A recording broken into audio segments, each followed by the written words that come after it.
actividad de la jurisprudencia internacional.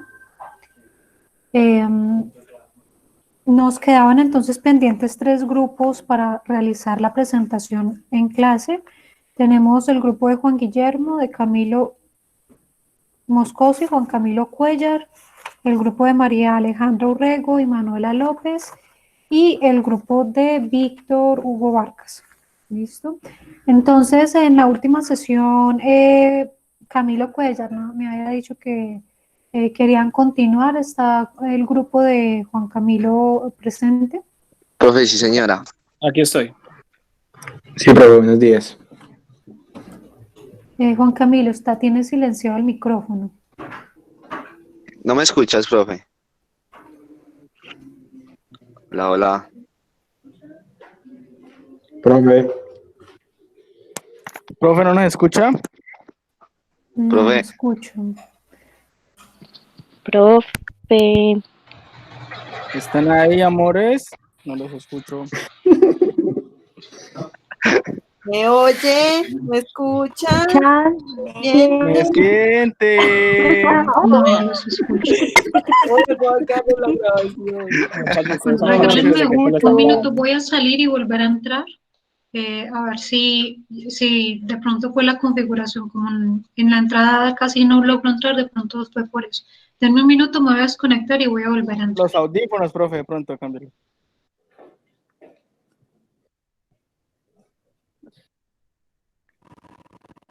A dormir. ¿Me siente? La clase está grabando. Ah, vale.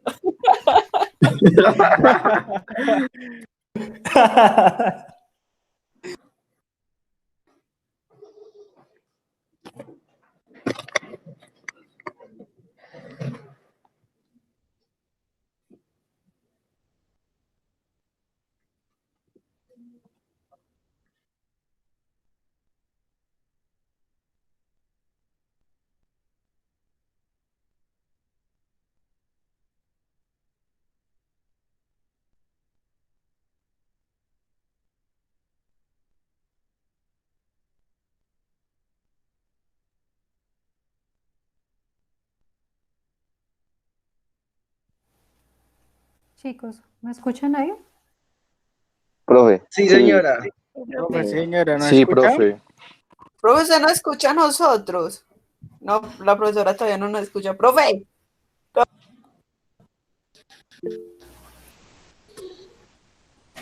Profe.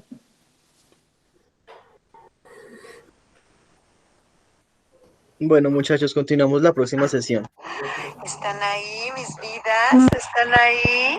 Yo ¿Me oyen? ¿Me escuchan? ¿Me escuchan? Yo venía con toda la intención. ¿Quién es el pato? No, yo que es mota, yo no tengo eso.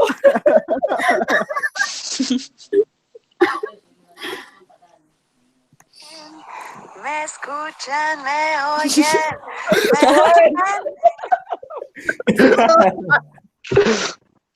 Ay, no.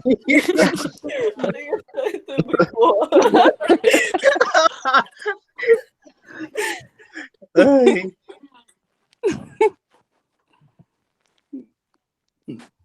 Nicolás, calme que le va a dar un ataque. De manera sapo.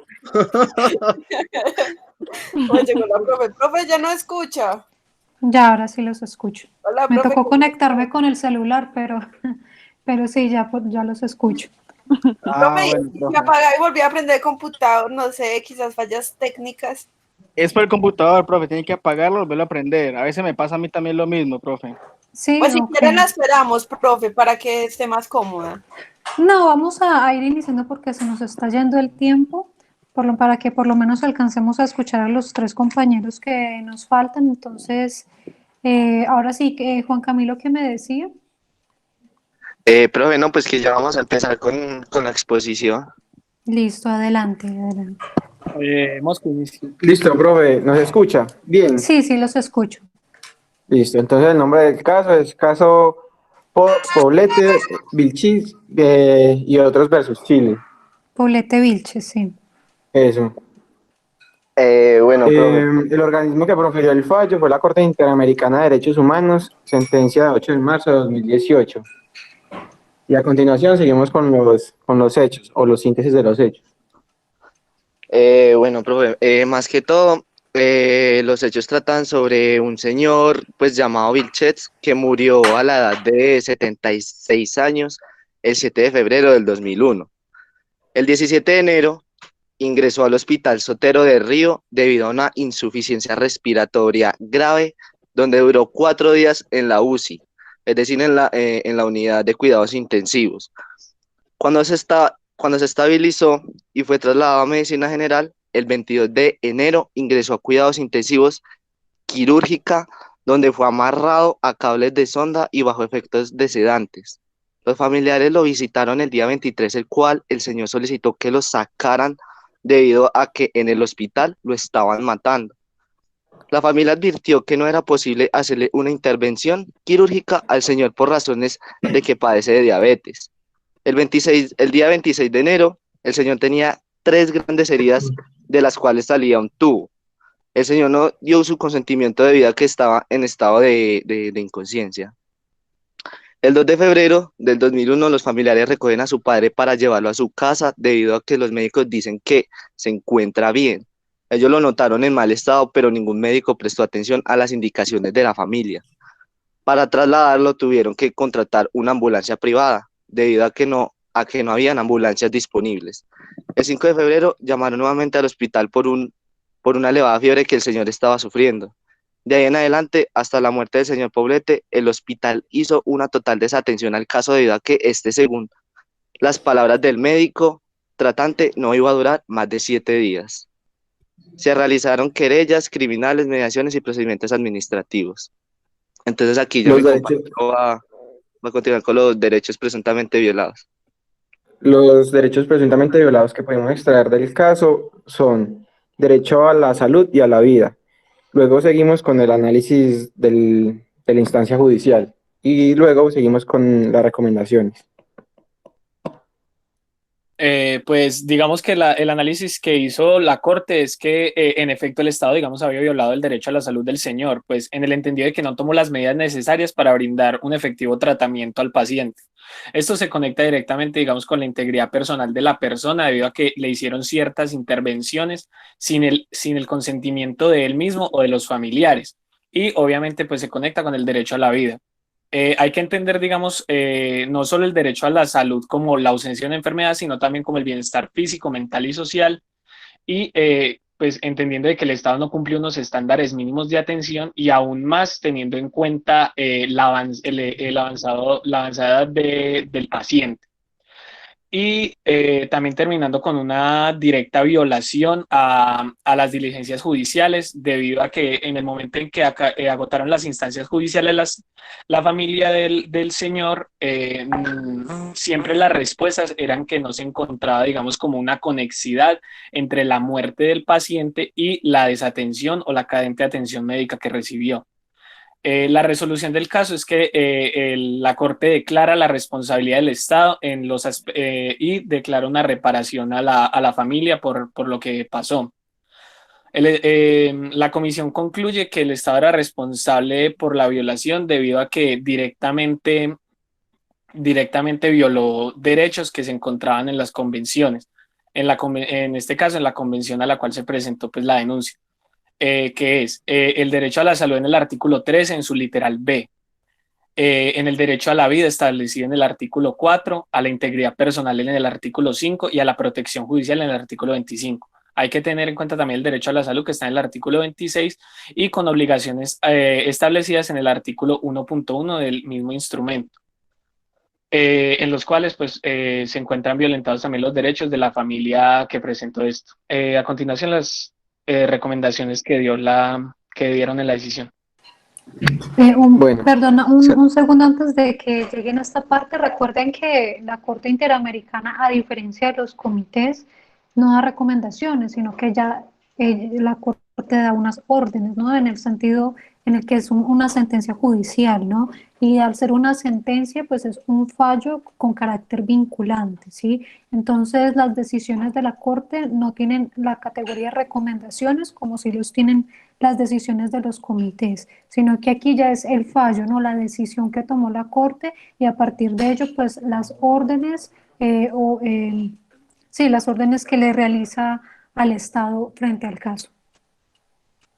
Adelante. Entonces, listo. Entonces, pues teniendo eso claro, entonces se ordenó reparar integralmente a a la familia del señor Vinicio por las violaciones declaradas, como ya dijimos, que le violaron el derecho a la salud, a la integridad física, que no le pidieron el consentimiento para hacerle todas las intervenciones médicas pues, que ya habían expresado que el señor se encontraba en un estado pues de especial atención.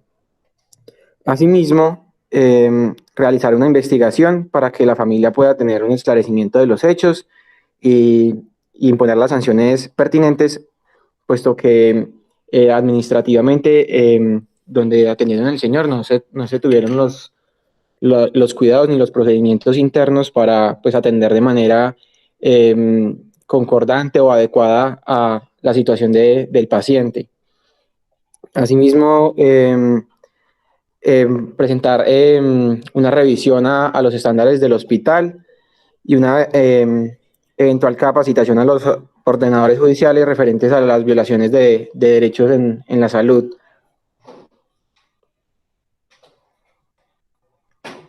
Profe. Ok, muy bien. Bueno, ¿algo más que quieran agregar? Bueno, muchas gracias. Y este caso, justamente, Paulette Vilches, es bien interesante por varios motivos. El primero de ellos es que fue el primer caso en el que la Corte Interamericana declaró violado el derecho a la salud en un caso concreto. Bien, ¿y por qué eso es importante? Bueno, se los había mencionado también anteriormente. Y es que en la Convención Americana de Derechos Humanos hay ciertos derechos, sobre todo los derechos que tienen corte de derechos económicos, sociales y culturales, como la salud, como el derecho al medio ambiente, que no están consagrados en la Convención Americana, porque recuerden, la Convención Americana consagró principalmente derechos de primera generación, derechos individuales, ¿no? Civiles, políticos. Pero el artículo 26 de la Convención Americana estableció que los estados de manera progresiva brindarían el nivel más alto de vida eh, en relación con los contenidos de la Carta, ¿no? En relación con los contenidos de derechos económicos, sociales y culturales contenidos en la Carta de la OEA. Posteriormente, en el Protocolo de San Salvador, que recuerden es el protocolo en materia de derechos económicos, sociales y culturales de la OEA, sí se establecieron derechos de segunda generación, pero no se le dio competencia a la Corte Interamericana para que conocieran jurisdiccionalmente, ¿no? De casos relacionados con derechos económicos, sociales y culturales, excepto dos, que son el derecho a la educación y el derecho a la libertad sindical, ¿sí? Son los únicos dos derechos de segunda generación que, según ese protocolo, la Corte Interamericana tendría competencia para conocer, digamos que en casos concretos. Eso quiere decir que los demás, la Corte realmente no podría fallar frente a esas disposiciones. Y por mucho tiempo esa fue la postura que la Corte mantuvo, que no podía fallar en relación con esos casos. Pero desde el 2017 ha venido ampliando la interpretación de la Convención y abrió una puertica que estaba cerrada en el artículo 26, en donde no dice propiamente qué derechos están contenidos en el artículo 26, pero la Corte los ha venido interpretando principalmente frente al derecho a la salud y el derecho al medio ambiente.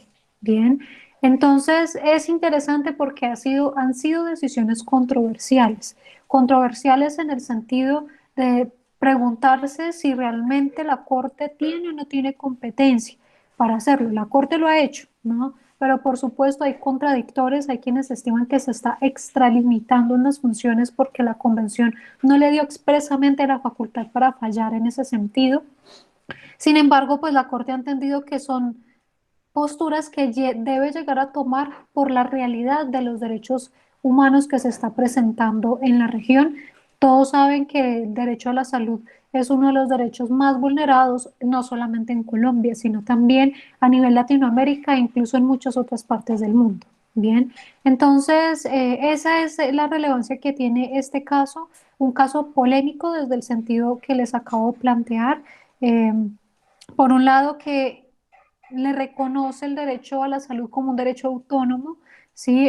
En otras sentencias la Corte ha hecho referencia al derecho a la salud cuando habla de la vida, cuando habla de la integridad personal, pero nunca declaraba vulnerados los derechos a la vida, perdón, a la salud, sino a la vida y a la integridad personal, que sí están contenidos expresamente en la Convención. Bien, entonces ese es un caso bien interesante. De hecho, el caso también es interesante porque coincidió justamente en un momento en el que se estaban haciendo sesiones de la Corte eh, en Panamá, y tuve la posibilidad de estar en esas sesiones y justamente debatir en este caso. Y fue pues un caso bien interesante porque también hace referencia a el trato digno que deben recibir los adultos mayores en el sector de la salud, que como lo mencionaban los compañeros, muchas veces el problema es que llegan adultos mayores a recibir atención médica y dicen, bueno, pero es que ya está por morirse, ¿cierto? Entonces no le dan un trato digno a estos adultos mayores que realmente, pues, se les debería proporcionar esa atención. Y si ustedes notan, es una crisis en materia de salud que hoy en día también se está viviendo con todo lo que está pasando con el coronavirus, ¿no? Que están eligiendo entre la vida de un adulto mayor y la vida de una persona joven y desechan la vida de una persona mayor como si no tuviera valor, cosa que pues desde los derechos humanos hay que darle el respeto y la relevancia que merece. Bien, entonces muchas gracias a los compañeros por la presentación. El grupo de Manuela y de María Alejandra está presente.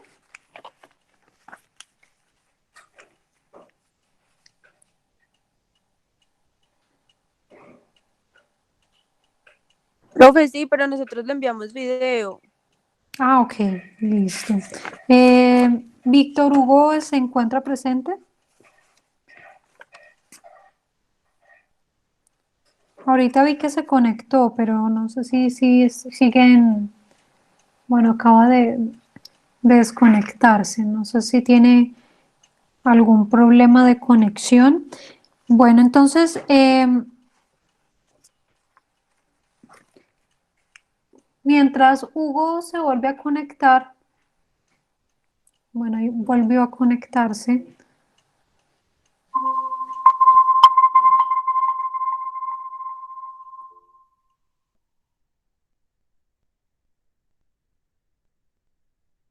Profe Víctor, ahí le acabo de escribir que tiene problemas con el audio y el internet.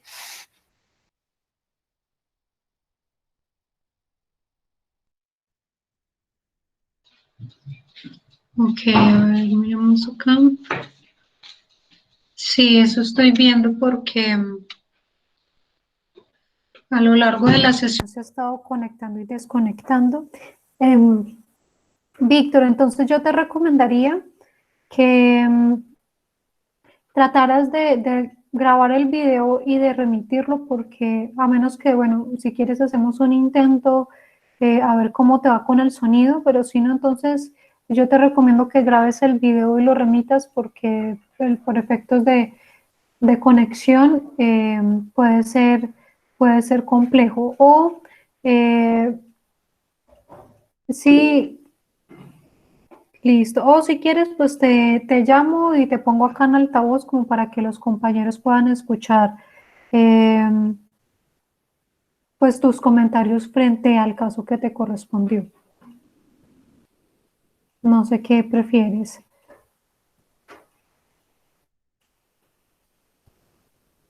En el chat había indicado que lo enviabas en la tarde, pero no sé si prefieres la otra alternativa y te... Ah, ok, listo. Entonces, lo que vamos a hacer ahora, quiero que veamos un par de casos, a ver si el tiempo nos da al menos ver unos videos frente a un par de casos que también me parecería muy importante que ustedes los puedan conocer. Bien, entonces les voy a presentar, compartir pantalla.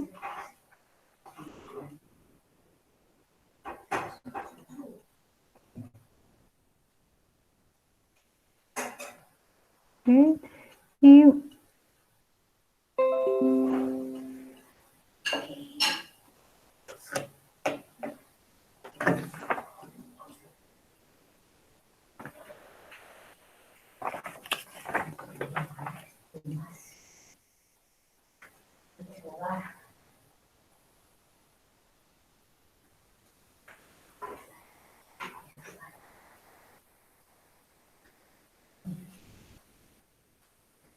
bueno, este es el video del grupo de Dayana Serna. ¿Lo pueden ver en pantalla, muchachos? Sí, señora. Ok. Sí, profe. Caso Vereda La Esperanza versus Colombia. Bien, entonces, ¿lo alcanzan a escuchar? Lo pausé en este momento, pero ¿alcanzaron a escuchar las primeras palabras? Sí, profe. profe. Ok. Sí, profe, sí se escucha. Entonces, lo voy a poner, es un caso bien interesante, aquí les pido que lo escuchen porque es un caso en relación con Colombia, que por eso quiero ponerlo en primer lugar, porque no hemos escuchado casos en relación con Colombia. Entonces, lo vamos a escuchar. Tomen atenta nota al respecto. Miren que es un caso interesante porque se relaciona de alguna manera con justicia transicional en el sentido en que dentro de este fallo se consideraron actuaciones realizadas en el marco de la Ley de Justicia y Paz, que fue también un escenario de justicia transicional, pero en relación con grupos paramilitares. Bien, entonces voy a ponerlos aquí para que lo puedan escuchar. El 31 de agosto de 2017 se declara la responsabilidad del Estado colombiano por medio de la Corte Interamericana de Derechos Humanos. En síntesis, estos hechos tratan acerca de la desaparición forzada de 15 personas, incluyendo 3 niños, y la ejecución de una persona. Estos actos se llevaron a cabo en la vereda La Esperanza, en el municipio del Carmen de Iboral, en Antioquia. La desaparición de esas personas se llevaron a cabo entre el 21 de junio y el 27 de diciembre de 1996. En cuanto a la desaparición forzada de María Inés Gallego Quintero, el 26 de junio de 1996, la comisión determinó que fue ocasionada directamente por agentes estatales miembros de las Fuerzas Armadas. En cuanto a las 14 desapariciones restantes, determinaron que fueron cometidas por el grupo paramilitar de las autodefensas de Magdalena Medio con la aquiescencia y colaboración de los agentes estatales. Estos hechos produjeron como consecuencia la errónea identificación de la población civil de la vereda como colaboradores de grupos guerrilleros. Frente a los derechos presuntamente violados, encontramos derecho al reconocimiento de la personalidad jurídica, la vida, la integridad y la libertad personal, consagrados en el artículo 3, 4, 5 y 7 de la Convención Americana y A y B de la Convención Interamericana sobre Desaparición Forzada de Personas. También encontramos el derecho a la propiedad y la inviolabilidad del domicilio, derecho de los niños, consagrado en el artículo 19 de la Convención Americana y artículo 21 de la Convención Americana del anterior derecho. Y por último encontramos también el derecho a la protección y las garantías judiciales respecto a los familiares, a la ejecutada y las personas desaparecidas. Con respecto a los mencionados derechos, la Corte ha configurado el carácter permanente y pluriofensivo de la desaparición forzada, dada la relevancia de la transgresión y la naturaleza de los derechos lesionados. El tribunal ha identificado elementos concurrentes y constitutivos, como son, primero, la privación de la libertad, segundo, la intervención de agentes estatales o de grupos de personas con la autorización del Estado, y tercero, la negativa de reconocer la detención y el paradero de las personas afectadas. La Corte ha señalado que el deber de investigación es una obligación de medios y no de resultados, que debe ser adoptado por los estados como un deber jurídico propio y que no dependa de las iniciativas de los familiares, de las víctimas o de la aportación privada de elementos materiales probatorios. La Corte nota que el tiempo que ha tomado el proceso ante la Jurisdicción Especial de Justicia y Paz ha sido debido a la extrema complejidad y a la cantidad de actuaciones judiciales que deben ser investigadas simultáneamente. Por tanto, la Corte ha establecido de que no existe una vulneración a la garantía judicial por plazo razonable. Sin embargo, con respecto al deber del debido proceso, el Estado debe garantizar medios de protección para los operadores de justicia, los investigadores, los testigos, las familias, para evitar de que haya hostigamiento o que hayan amenazas que puedan llegar a entorpecer el proceso. Por ende, el tribunal ha aprobado la falta de medidas de protección. Con respecto al derecho a la verdad, el tribunal ha recordado que todas las personas, incluyendo los familiares de las víctimas, deben ser informados de todo lo sucedido con respecto a estas violaciones. Mientras no se encuentre o no se conozca el paradero de las víctimas, Colombia es responsable. El tribunal ha considerado que la intrusión ilegal por parte de las Fuerzas Armadas colombianas constituye una injerencia abusiva y arbitraria a la vida personal y al domicilio de las personas afectadas. Asimismo, la destrucción de los hogares en condiciones básicas de pobladores constituye una pérdida de carácter económico y de las condiciones básicas de existencia. Por tanto, la violación del derecho a la propiedad, en este caso, es de especial relevancia. Además, advierte que el desgaste físico y moral producto de los hechos, de la búsqueda de la verdad, de las constantes negativas por parte de las autoridades de dar información y de llevar una investigación eficaz, han generado un impacto negativo en la integridad personal de los familiares de las víctimas. Responsabilidad del Estado colombiano. Para dar con la responsabilidad internacional del Estado colombiano se tiene que tener en cuenta dos aspectos fundamentales. Inicialmente, el reconocimiento parcial que el Estado hace conforme a la vulneración de ciertos derechos fundamentales. En ese sentido, acepta cómo se da la omisión a la garantía del derecho a la vida, la integridad personal, la libertad personal y el reconocimiento de la personalidad jurídica de 12 víctimas, incluyendo a los 3 niños. También cómo se vulnera el derecho a la vida y la integridad personal de Javier Giraldo. Esa fue la persona que fue ejecutada por miembros de Autodefensa del Magdalena Medio. En relación al derecho a la propiedad de Jorge Eliezer Gallego, el Estado reconoce la vulneración, pero no determina quién fue el autor de eso. Es decir, no reconoce si fueron miembros pertenecientes al ejército o a grupos paramilitares. En ese mismo sentido, se hace reconocimiento de la vulneración a las garantías judiciales y a la protección judicial a los familiares de las víctimas, los cuales no se le prestó la debida diligencia por parte del Estado. La Corte Interamericana de Derechos Humanos hace énfasis en que esto se vio debido a la demora y a las omisiones de las actuaciones de la justicia ordinaria colombiana. El segundo aspecto fundamental es la atribución directa de responsabilidad internacional al Estado colombiano. En ese sentido, ya no había controversia de que las ejecuciones y las desapariciones forzadas se habían generado por un grupo paramilitar. Sin embargo, sí había discusión de que estas actuaciones habían tenido cooperación o no de fuerzas militares. Para esto, la Corte Interamericana de Derechos Humanos rechazó plenamente el argumento del Estado en el cual hacía referencia a que no se había establecido la cooperación del Estado, puesto que no había una decisión judicial interna que así lo demostrara. Para esto, la Corte Interamericana de Derechos Humanos analizó integralmente el informe de admisibilidad y de fondo en concordancia con los elementos materiales probatorios. Para esto se trajo a colación el caso de las comunidades afrodescendientes de la cuenca del río Cacarico, Operación Génesis versus Colombia, en el cual se logra establecer, mediante sentencias de la Corte Interamericana de Derechos Humanos, informes de la Defensoría del Pueblo, informes de la Procuraduría General de la Nación e indicios, la identidad geográfica de las actuaciones de grupos paramilitares y grupos militares. Es decir, mediante esta denuncia se logra establecer cómo a lo largo de la historia colombiana se ha dado una cooperación entre estos dos grupos. Finalmente se cuentan con declaraciones de testigos y familiares de las víctimas, los cuales exponen cómo los militares calificaron a la población civil como informantes de los grupos guerrilleros. También como días antes de los hechos se realizó un censo a la población de la vereda La Esperanza y cómo los grupos paramilitares se reunían constantemente con los grupos militares.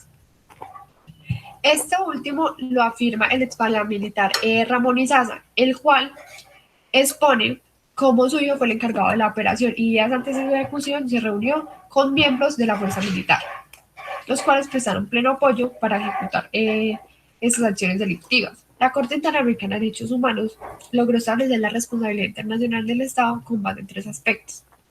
Primero, que se acreditó de forma eficaz que a lo largo de la historia colombiana se ha presentado una colaboración entre las Fuerzas Armadas Militares y los grupos paramilitares. También que en un ámbito más específico, la fuerza militar ayuda a los agentes de las autodefensas del Magdalena Medio para ejecutar todas estas desapariciones y ejecuciones.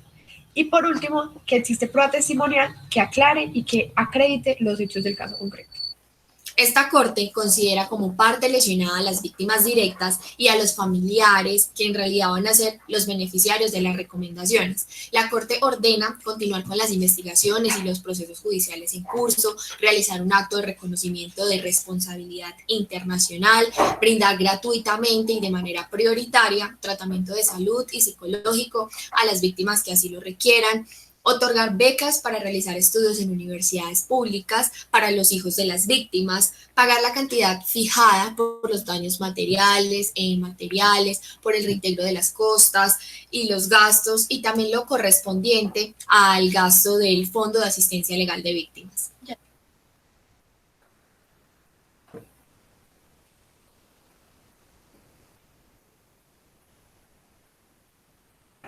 Bueno, entonces como pueden ver de este caso, es un caso bien interesante en la medida en la que permite ver la interpretación, digamos que también ahí hay una controversia en torno a si la actuación que se realizó en la parte transicional de Justicia y Paz fue o no fue lo suficientemente efectiva, en el sentido en el que habían pasado efectivamente alrededor de unos 8 o 10 años, quizá un poco más, en el juzgamiento de estas actuaciones.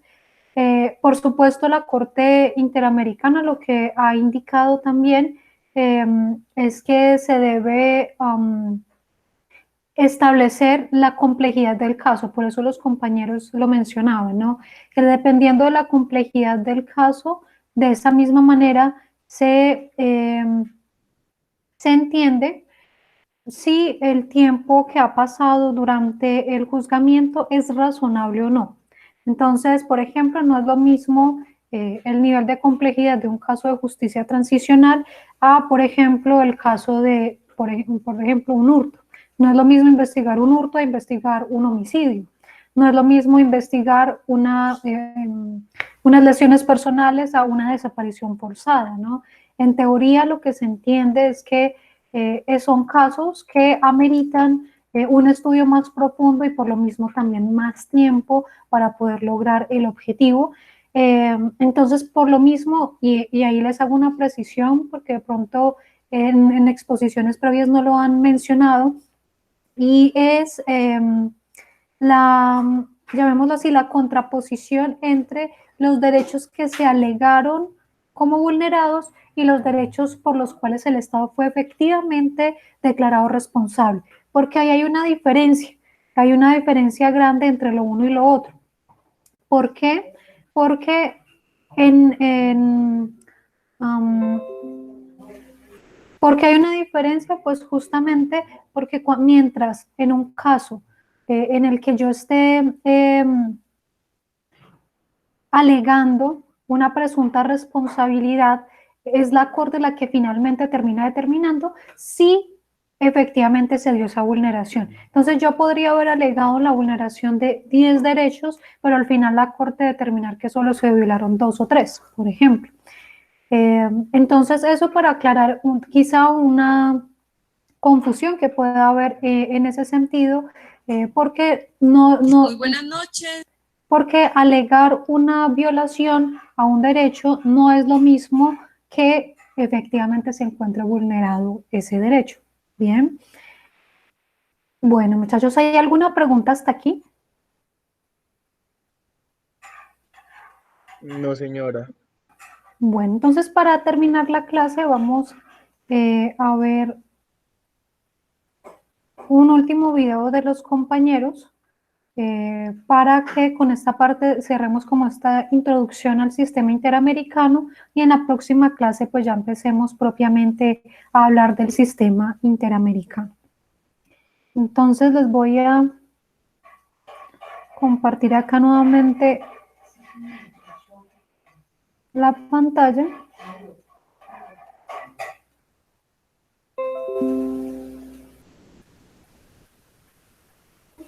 Y les voy a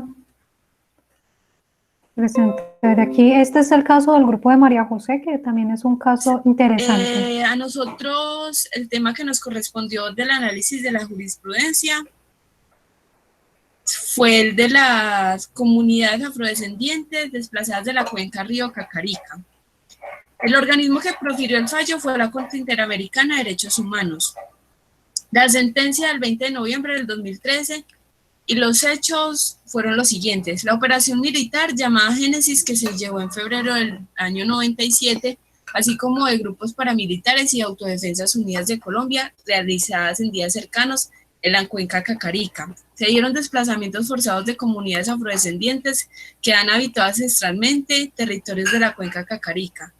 La comisión y las partes se han referido a las condiciones de vida que enfrentaron estos grupos en situación de desplazamiento durante los años siguientes, incluyendo sus condiciones de seguridad y el retorno de las mismas en este territorio, desposesión y explotación de recursos naturales de territorios de dichas comunidades por parte de las empresas privadas.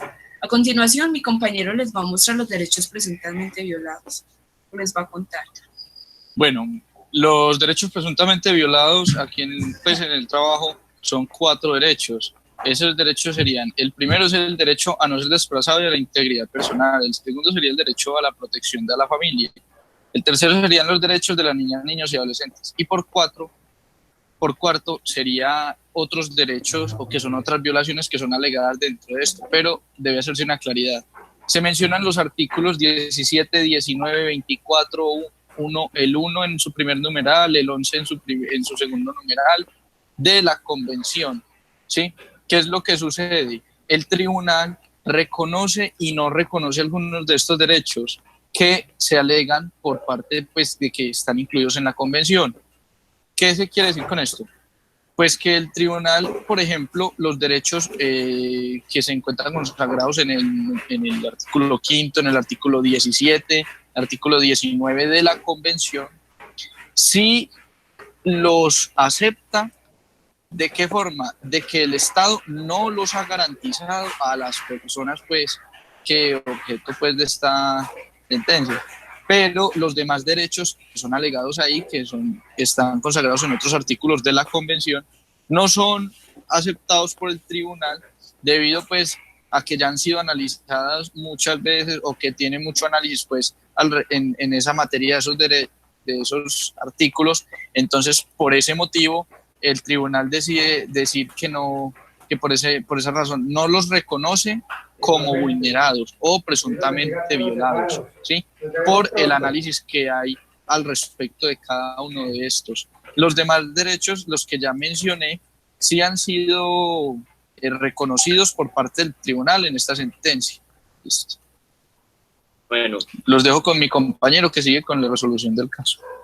En la resolución del caso dejan claro que durante la sentencia han dejado claro que hay derechos que ya se han tratado durante el transcurso de la sentencia, entonces al final hacen salvedad de cuáles sí deben ser reconocidos o fue responsable el Estado en su momento. Por la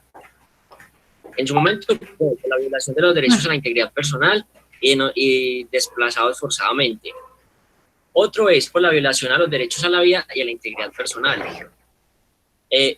Otro es por haber incumplido sus obligaciones de garantizar la asistencia humanitaria y un retorno seguro, en violación al derecho de circulación y residencia del derecho a la integridad personal.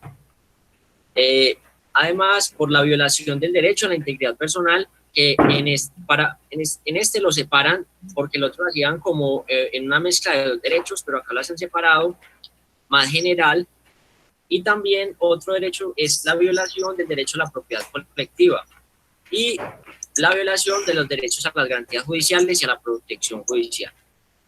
Además de esto, la Corte Interamericana de Derechos Humanos deja como salvedad de la forma de reparación, que sería el Estado de garantizar los medios necesarios con las investigaciones que sean abiertas y las que sean necesarias durante el tiempo a porvenir después de la sentencia. Deben seguir haciendo investigaciones para darle una solución a las personas. Bueno, también el Estado de hacer las publicaciones en el diario oficial y en el diario de mayor circulación en el país, dejando claro qué fue lo que sucedió en la sentencia y haciendo como un resumen.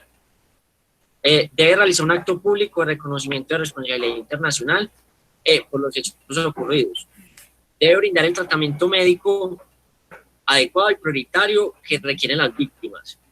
El Estado de restituir el efectivo uso y goce en la posesión de los territorios reconocidos a las comunidades afrodescendientes. Ellos cuentan derechos sobre estos territorios, entonces se le debe reconocer. Bueno, otro es garantizar las condiciones de los territorios que se restituyan a las víctimas para que sean adecuadas para su seguridad y una vía digna para los que ya lo están ocupando y para los que están por llegar en el futuro o todavía no han llegado, entonces para que se les reconozca y no haya ningún problema. Bueno, debe garantizar que las personas que han sido reconocidas como víctimas en esta sentencia reciban las indemnizaciones establecidas. Además, deben pagar las cantidades fijadas presentes en la sentencia por los daños materiales e inmateriales ocasionados al señor Marino López Mena, al cual fue considerado como persona activa de las FARC. Entonces, dentro de ese conflicto es considerado dentro de la sentencia por el daño que se consumó contra él. Entonces, se le debe reconocer a esto tanto como persona que ya está muerta, pero los familiares que harían como representante de esta víctima, entonces deben realizar emisiones y publicaciones pertinentes, así como pagar las cantidades fijadas por concepto de integración de costas y gastos en su plazo de 1 año después de la notificación de la sentencia. Bueno, entonces esto se hace por el daño que se le consumó al señor, que los paramilitares, digámoslo así, la muerte fue muy tortuosa y el señor no tenía nada que ver y nunca se le comprobó que fuera parte de la FARC, entonces por eso se le hacen este reconocimiento. Debe rendir un informe sobre las medidas adoptadas para el cumplimiento de un plazo de 1 año contado a partir de la notificación de la sentencia. Esto lo va a hacer ante este tribunal. En ejercicio de sus atribuciones y en cumplimiento de sus deberes conforme a la Convención Americana sobre Derechos Humanos, la Corte supervisará el cumplimiento de la presente sentencia y dar por cumplido este caso cuando el Estado haya dado cumplimiento total a lo dispuesto en esta. O sea, es que la Corte no se hace, digámoslo así, a un lado, sino que hace, digámoslo así, supervisa que se dé cumplimiento a todo lo establecido en la sentencia. Bueno, digamos que Benjamín, mi compañero, va a terminar hablando de las instancias en lo que sucedió sobre este caso, entonces ahí le dejo la palabra. Bueno, el caso, pues en cuanto a las instancias, el análisis que se da es el siguiente, pues el caso es sometido a la Corte el 25 de julio del 2011, ¿sí? Bueno, esto sucede así. Se sometió a la jurisdicción de la Corte de conformidad con lo dispuesto en lo que es el artículo 51 y 61 de la Convención Americana. El caso, pues este caso y otros. Estamos hablando del caso, pues, del señor Marino López. Listo. La comisión lo sometió a la totalidad de los hechos contenidos en el informe de fondo. El caso se refiere a la responsabilidad del Estado por las alegadas violaciones de los derechos cometidos en relación con la denominada Operación Génesis, llevada a cabo el 24 y 27 de febrero del 97, en el área del río Salaquí y río Truandó. Bueno, muchachos, nos hizo falta un minutico, pero ya estamos sobre el tiempo. Entonces, pienso que de lo que ya se ha hablado se alcanza a recopilar lo suficiente para, a efectos, digamos que de la correspondiente actividad, ¿no? Un caso también interesante en la medida en la que justamente en Colombia es un caso también respecto de Colombia y una operación, digamos que similar a la anterior, ¿no? En hechos de desaparición y hechos relativos a la violación del derecho a la vida. Bien, para finalizar quiero llamar a lista muy rápidamente, viendo aquí un poco quiénes están conectados para que finalicemos. Bien. Stephanie, bueno, ¿está?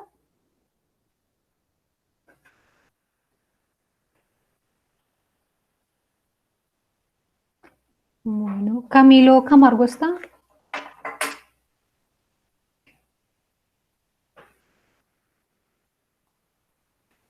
Bien, Benjamín, ¿está?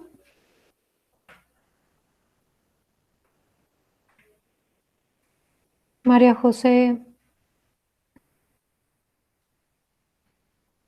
Profe, presente. Es que no me servía el micrófono. Ok, listo. Laura Vanessa Correa. Ok, sí la veo conectada. Presente, profe. Bien. Juan Camilo Cuellar. También lo veo conectado. Presente. Laura, ok, Laura Juliana Galvis. Presente, profe. Ok, Juan Pablo Giraldo está. Sí lo veo conectado. Profe, Hernán- Benjamín fue el último muchacho que expuso, Sí, sino que yo creo que él se desconectó. Sí, Ah, bueno. sí. Ok, muchas gracias. Listo, Juan Pablo está. Darío Huacán está. Profe, presente.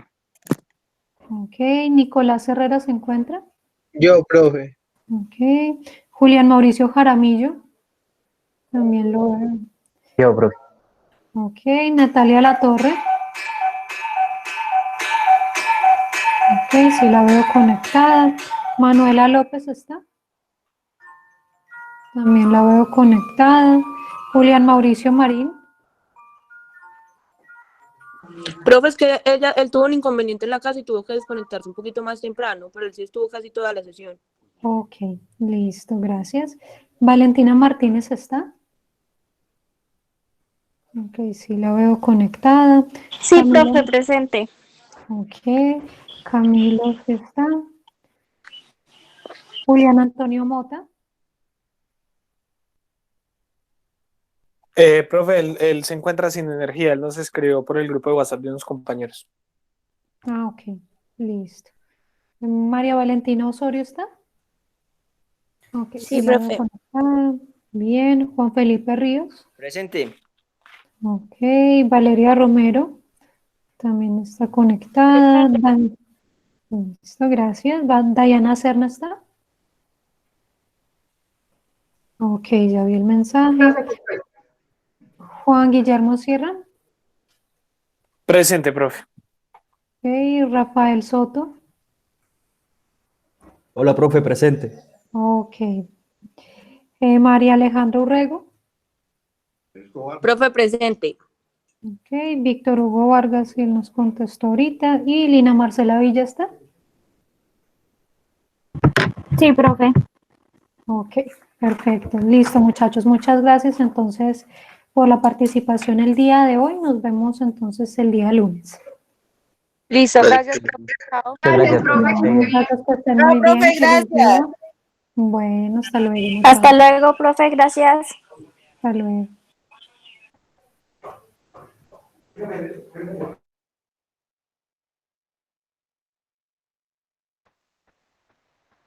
Muchas gracias, profe. Hasta luego.